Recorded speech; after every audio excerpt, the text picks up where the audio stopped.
En el Mostrador Podcast continúa Al Pan Pan, la conversación que buscas para comenzar tu mañana.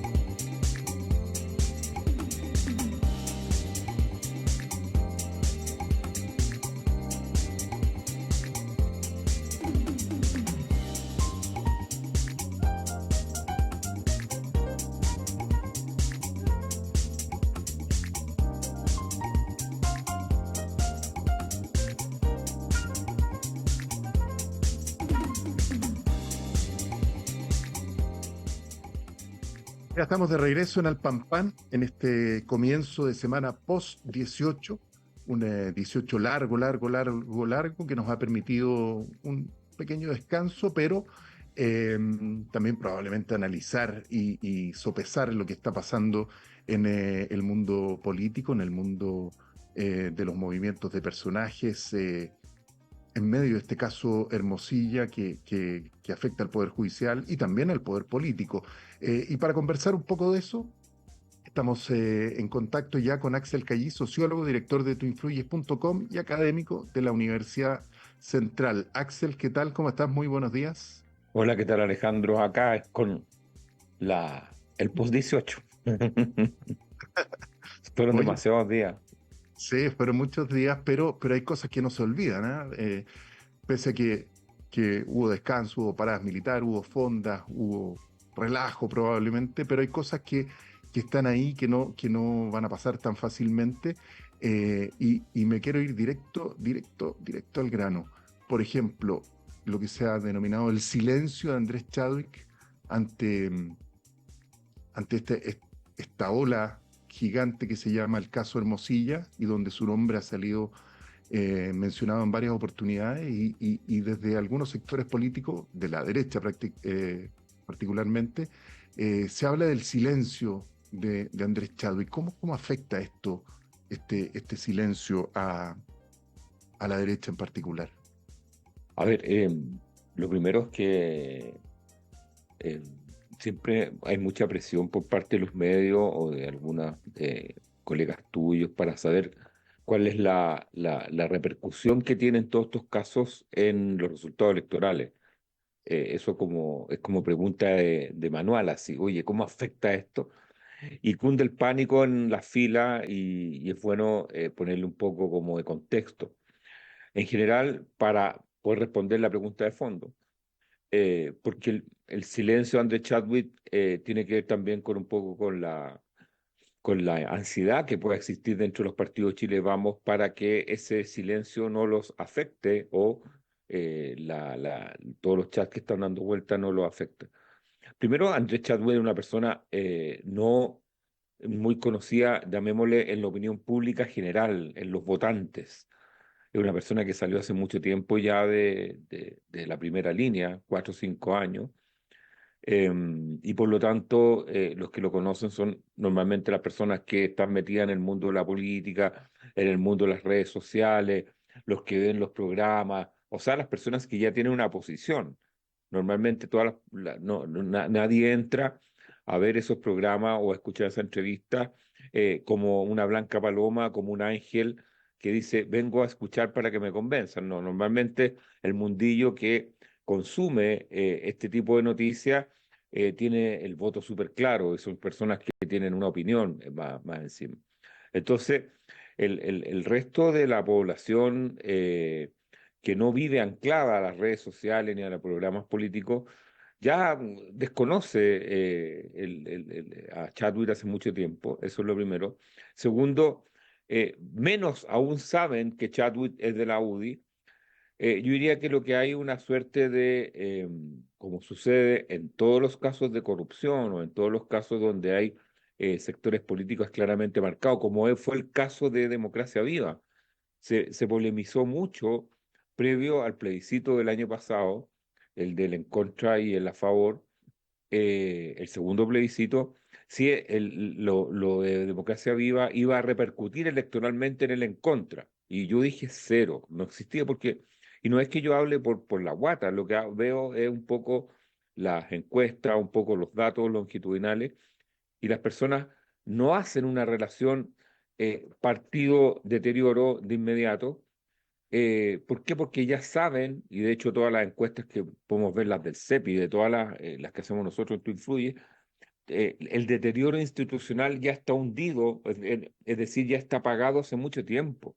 Cuando la gente te dice que un 2% confía en el Congreso, o un 3% confía en la justicia, o un 83% no cree que haya igualdad ante la ley, es porque ya está completamente convencido que eso es así. Y por lo tanto, el, las repercusiones que puedan haber son marginales, son súper marginales, son más de efectos de opinión pública y estados de climas de opinión que de efectos propiamente tal electorales. Eso es como para poner las cosas en su contexto, es decir, eh, es como que, no sé, yo te diga, oye, no sé, va a tener que ir a África y tú sabes que ya sabes que en África no va a ser algo grato, o sea, va a haber situaciones extremas que van a descomponerte. Entonces, ese silencio hay que ponerlo en un contexto. Ahora, y yo creo que lo que ha hecho Andrés Chadwick de esperar que lo testimonial se transforme, o no sé si esperar, pero mirar, observar que lo testimonial se transforme en una formalización es lo que le queda hacer. Él no va a salir a autodenunciarse, a decir, oye, en realidad yo estoy metido hasta el cuello, o sea, y porque me imagino que sus abogados se lo van a desaconsejar. Entonces, genera, yo diría, más bien problemas políticos que problemas de significación electoral. Y el último dato es que también siempre hay que recordar que las elecciones locales las personas tienden a votar casi en un 80-90% personas votando por personas. Eh, lo político opera mucho más en las elecciones de gobernadores, ahí en general las personas conocen poco o nada a sus candidatos y por lo tanto ahí ven la cercanía o la percepción que tengan del partido político. Pero en las elecciones locales, en general la opinión pública olvida que casi 300 comunas de las 345 comunas son comunas medianas y pequeñas donde todo el mundo se conoce y por lo tanto ya tienen una opinión sobre los que son candidatos independiente del partido que vayan. Y esas son las variables que concurren a la hora del voto. Entonces, que yo le venga a decir a alguien del Tabo, oye, cambia tu voto porque el candidato tal es del partido de Andrés Chadwick, me va a decir, pero si ese lo conozco del colegio, o sea, me da lo mismo donde pertenezca. Eh, y un poco operan esas variables, entonces, y los cores también, y los concejales también. Entonces, esto es una elección local de personas votando por persona casi en un 90%. O sea, tú no ves entonces afectación a la UDI o a la derecha, O sea, lo pero veo más en el, perdona Alejandro, lo veo mucho más en el clima político de los sectores informados, el 1,5 millones de personas que están en redes sociales, que debaten, y ahí sí se ve una afectación, yo diría más bien, no con una bajada electoral propiamente tal, pero sí le puede afectar el clima de opinión, por ejemplo, a Evelyn Matei y a la UDI. O sea, la UDI va a tener que salir a decir y va a tener que esclarecer cuál va a ser la relación entre su proyecto presidencial con Evelyn Matei y su proyecto de defensa cerrada a Andrés Chadwick. es decir, es una cosa a más largo plazo, porque, claro, aquí lo que está inmediatamente a la vuelta de la esquina, que antes de la vuelta de la esquina, si estamos a un poquito más de un mes de las municipales y elecciones regionales, pero tú piensas entonces que a largo plazo, en un año, este silencio o esta situación en la que estaría envuelto el exministro podría ir mermando la candidatura de Evelyn Matei. O sea, más que mermar, la candidatura en materia está estacionada hace un año y no se mueve. Es decir, es lo que yo siempre he dicho que es una candidatura inercial. Es de personas que son del sector y que consideran ese 24-25% de personas que consideran que ella es la indicada, pero en el mundo de las elecciones presidenciales, lo que se ve normalmente no es el porcentaje de estacionamiento que tienen, o sea, el porcentaje de base, lo que se ven son las tendencias. Em, y por eso es que es una candidatura muy frágil, porque puede ser arrebatada por alguien de su mismo sector que irrumpa en los próximos meses, que tenga movimiento, que tenga inercia, o sea, que rompa una inercia. Lo de Evelyn Matei es algo que está absolutamente estacionado, algo que no evoluciona, y no evoluciona por algo que lo ha dicho la gente de su propio sector, o sea, lo ha dicho Daniel Mansuy, lo han dicho en otros, es porque no tiene un proyecto político claro. Es decir, eh, ¿para qué te digo el oficialismo? El oficialismo no tiene ni candidato ni proyecto político, pero la candidatura de Evelyn Matei no tiene un proyecto que uno diga, es una candidatura viva, es una candidatura que tiene un movimiento y un o propósito claro, y por lo tanto me hace pensar que lo que estoy viviendo ahora no es bueno. No sé si me explico, o sea, no me permite comparar porque no hay nada. Es decir, podría darse un fenómeno similar al de la elección anterior, donde a un año de la elección, quienes estaban en las encuestas, en los principales lugares de las encuestas, terminaron incluso fuera de la papeleta final de la primera vuelta. Sí, yo estoy, o sea, soy convencido y me lo convence, o sea, y me lo ratifica lo que sucedió en Estados Unidos. Como se dice en el deporte, siempre llegar es mejor que estar. Es decir, la persona que llega a una jugada política o una jugada deportiva tiene un impulso que le permite seguir con un movimiento creciente. El que está es alguien que no ofrece novedad, el que está alguien que en general es parte del paisaje. Y yo diría que, yo diría que la candidatura de Evelyn Matei tiene muchos componentes de lo que fue la candidatura de Lavín en términos de estar ahí durante un año haciendo el gasto y después apareció Sebastián Sichel y otro y le arrebataron la pole position. En es- eh, Usando el término hípico, ¿no? Caballo alcanzado, caballo ganado. Es que yo Eh, creo que ni siquiera está alcanzado, yo diría que está ahí, flota. Son una candidatura que flota, como flota también la de Michelle Bachelet. O sea, son candidaturas que están porque no hay nadie. ¿Te das cuenta, no? O sea, eh, por contraste, a ver, del 100% del electorado, hay un 40% de electores que tienen preferencias más allá del nombre. Y por lo tanto, alguien ocupa ese espacio. En el caso de la derecha, hay un 24-25% de personas que dicen que Evelyn Matei es, pero si aparece otra persona, van a cambiar, sobre todo si aparece una persona con impulso y con un proyecto y con innovación con respecto a lo que se está discutiendo actualmente. En el caso del oficialismo, opera siempre la lógica del más conocido, eso es como obvio. Si yo te digo, eh, ¿qué sándwich va a llevar al picnic? Pan con huevo, ¿es el que te gusta? No, pero el que conozco, o sea, pero si aparece uno de pastrami, hoy me cambio, o sea, entonces acá hay mucho de inercial, pero hay un 60% de personas que no tienen candidato.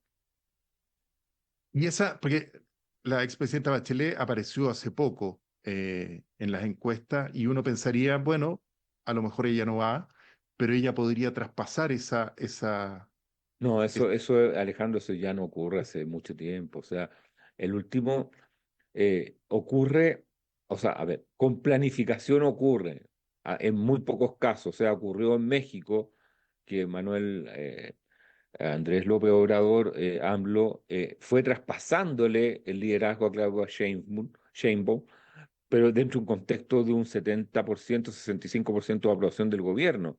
Eso fue el año pasado, pues se venía preparando la primaria, una primaria que fue muy loca porque fue como una encuesta, una cosa muy extraña en México, pero eso fue un gobierno muy exitoso, con una alta popularidad en los sectores populares, donde se le fue traspasando el mando casi sin que se notara.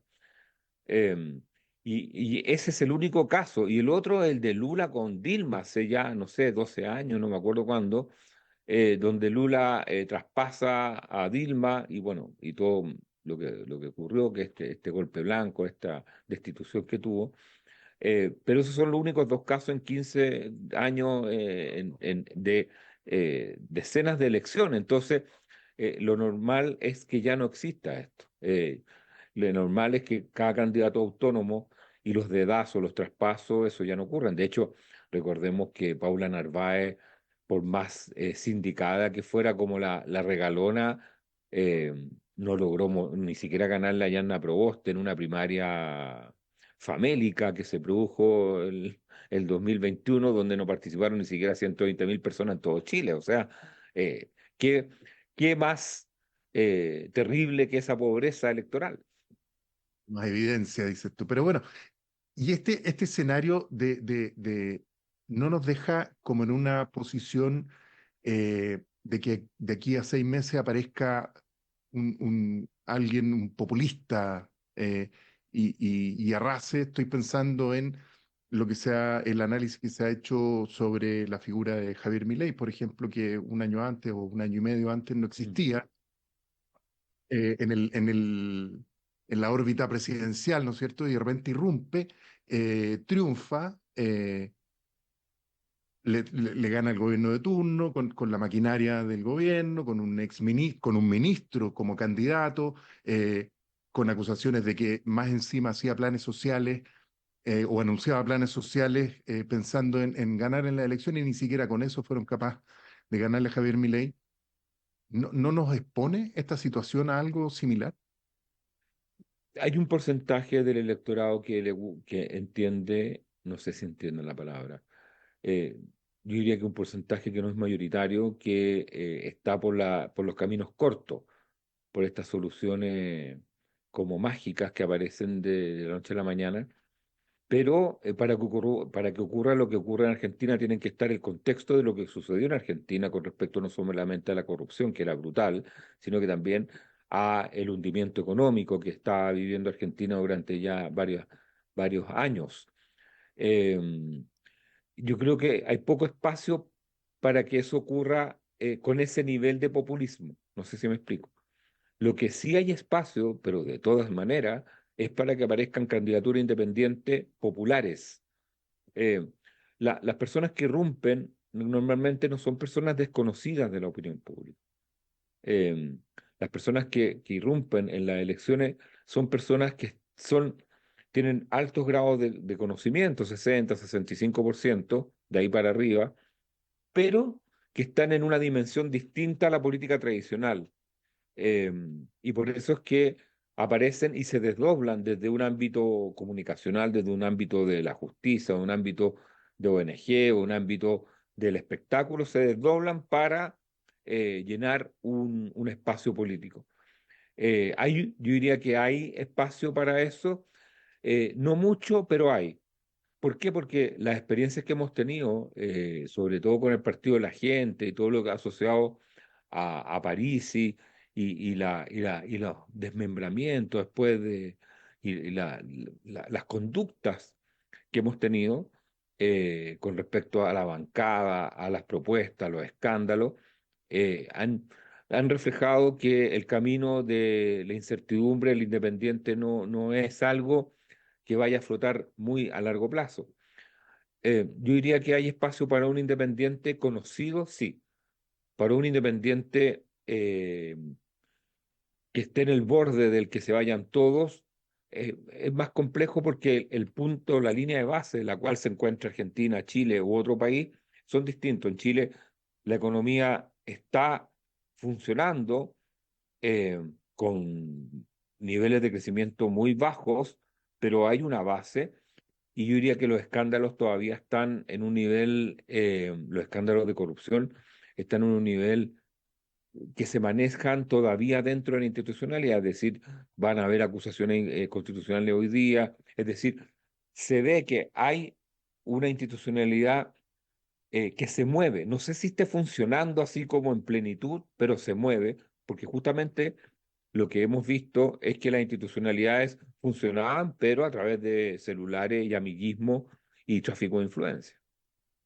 Claro, y respecto de eso, del caso Hermosilla, me quiero saltar al caso Hermosilla directamente.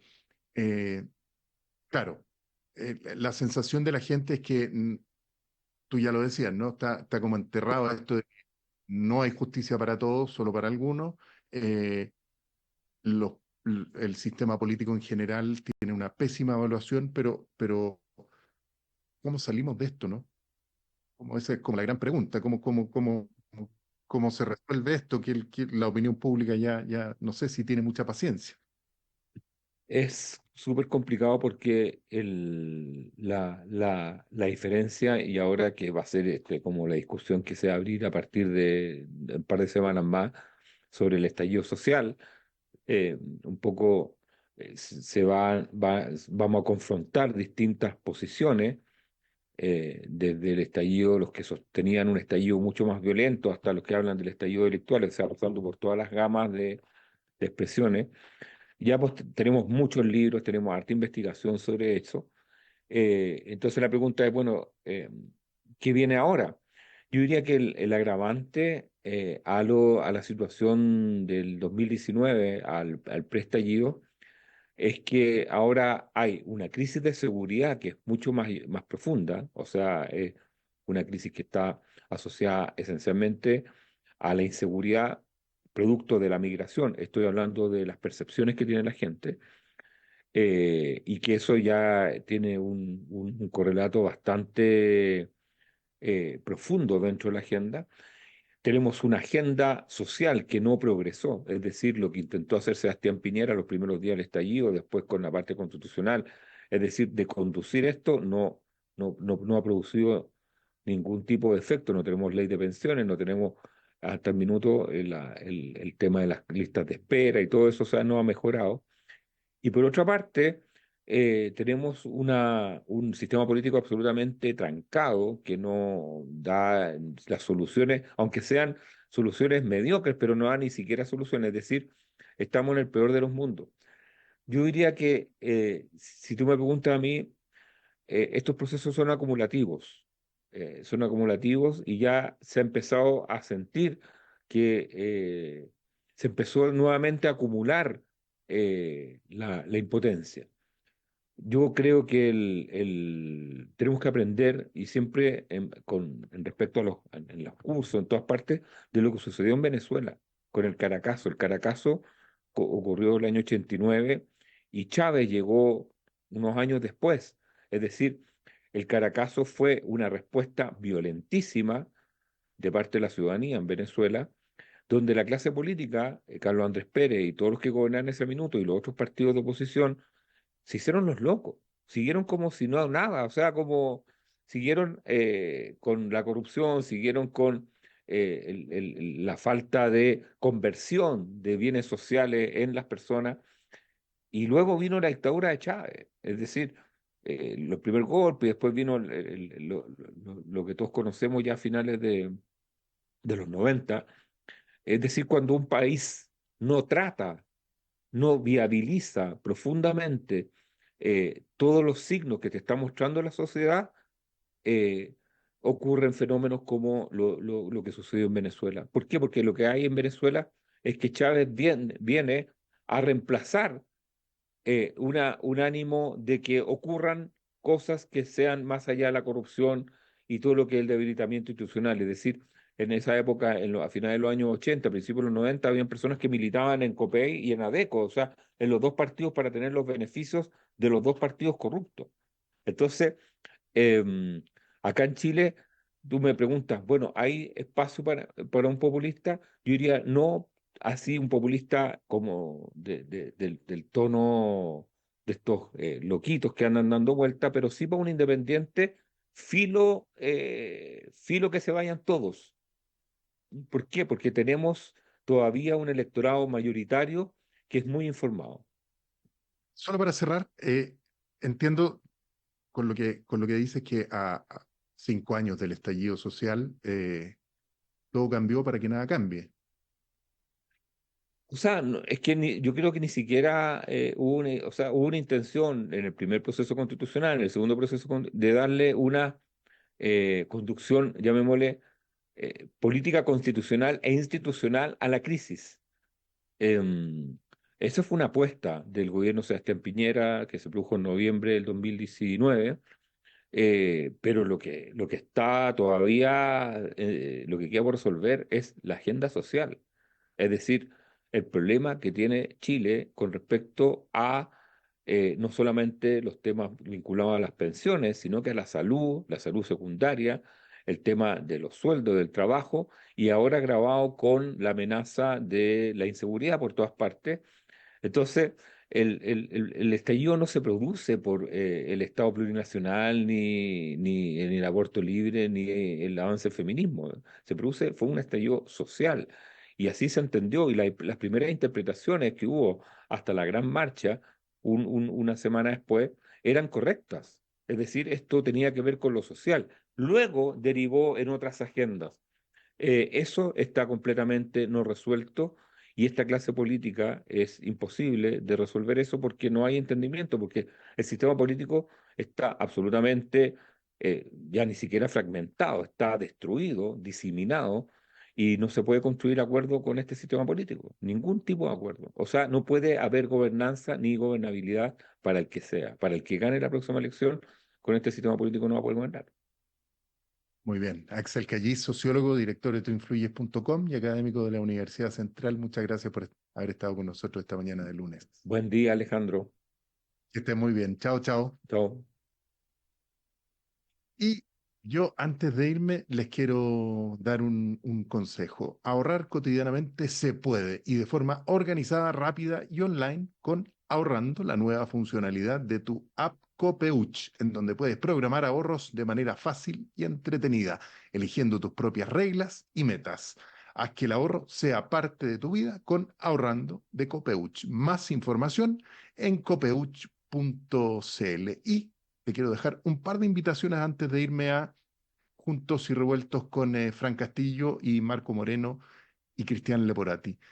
Universo Paralelo, el nuevo newsletter del Mostrador, donde el físico Andrés Gomberov te llevará por un viaje fascinante a través del mundo de la ciencia todos los miércoles al mediodía en tu correo. Inscríbete en la sección de newsletter del mostrador.cl y también para un análisis profundo y descubrir los secretos de la política, súmate a nuestra comunidad Más Política, la apuesta del Mostrador, para quienes piensan que la política es indispensable para una mejor democracia. Juan Diego Montalva nos ha traído el caso de la muñeca bielorrusa y otra serie de reportajes e informaciones que han sido y han develado grandes problemas de nuestro sistema. También inscríbete en la sección newsletter del mostrador.cl. Yo los dejo con Fran Castillo, Juntos y Revueltos, Marco Moreno y Cristian Leporati para comentar la actualidad de este post 18. Que estén muy bien, nos vemos mañana. Copeuch Inversiones, el sitio donde todos pueden invertir, presentaron Al Pan Pan en el Mostrador Podcast. Cerramos por hoy Al Pan Pan, de lunes a viernes de 8 a 9 de la mañana, entrevistas para partir el día. El Mostrador Podcast, el poder de la independencia.